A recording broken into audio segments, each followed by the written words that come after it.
Good morning. Welcome to Living World Mission.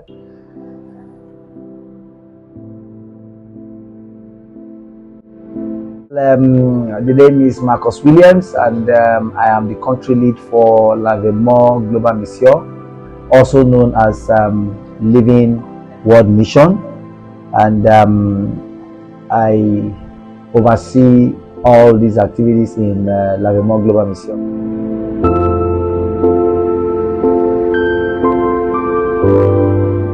My name is Uzoma.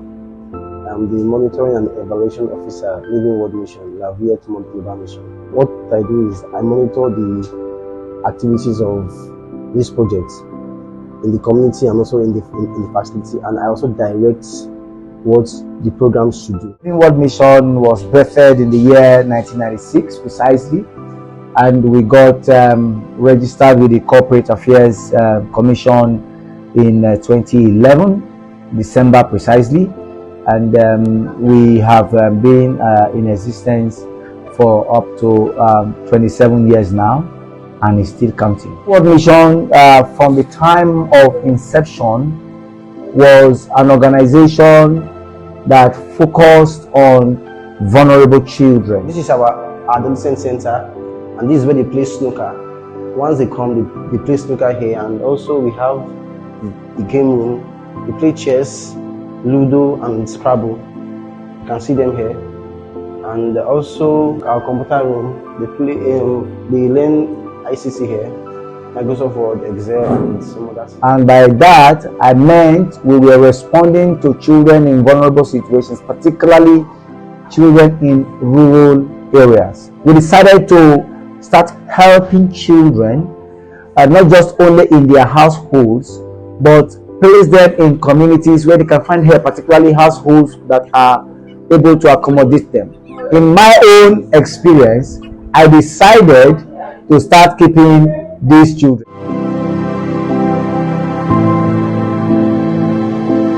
My name is Oyeson Kumelayo, the program officer for LIWOM on projects. Being the program officer of the organization, we involve in different projects, and then I can say that we have done different projects in the past, and we are still running projects like water aid projects, which deal with WASH, and then we deal with OBC project, which works with vulnerable children. And then being the program officer, we engage in different activities. We go for field work, and then we are not the only one working on project. We also have other people working with us, like case managers.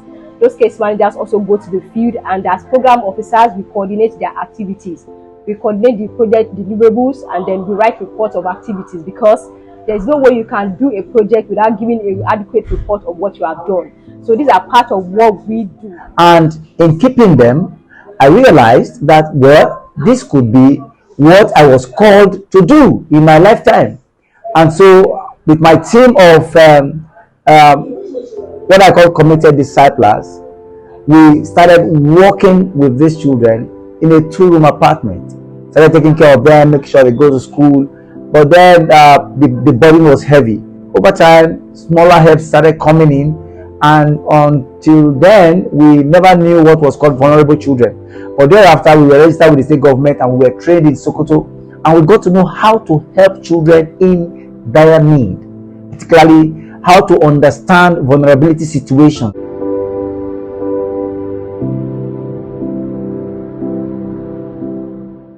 My name is Adeniji Samuel. I'm the Finance Director for Living World Mission. As Finance Director, I started even as a Finance Officer that happens to be in charge of everything, all the finances, transactions, both income and expenditure of the offices, the organization, and we reconcile it and then prepare all these account books. And also I take charge of all the other staffs that has to do with all these expenditures, accounting, the offices like the admin, and anybody that has to disburse money. So I review some of their work they do as regards finances, even in the organization. I never knew that a child whose mother is late, whose father is late, may not necessarily be a vulnerable child. But until I got to see criteria for vulnerability, then I got to understand what actually a vulnerable child is. That sometimes some of these children that live with their parents, live with their mothers, may be vulnerable, and we will think that because they have their parents, they are not vulnerable. So we changed our opinion about vulnerability and started responding holistically to these children. I will use this opportunity to say a big thank you to APIN Public Health Initiative. In fact, the capacity that we have even today, that capacity that we have today, they are the foundation of whatever we have today. I really appreciate them. Also, I want to also thank WaterAid Nigeria because recently, like 4 years ago, WaterAid also came on board, and then they have also built our capacity more. So I also thank them and so many other donors that have been supporting this organization. We also say thank you and kudos to your effort, and more blessing to you. I owe Oyo State government loyalty, commitment, faithfulness to ensure that her systems for social response mechanisms are strengthened, and God helping, I will continue to do what I have been doing to strengthen these mechanisms. And then that has catapulted us to many states, particularly states like Lagos State. We worked in Alimosho local government, and we were able to test over 300,000 persons in 3 years in Lagos State under the APIN Public Health Initiative CDC sponsored project.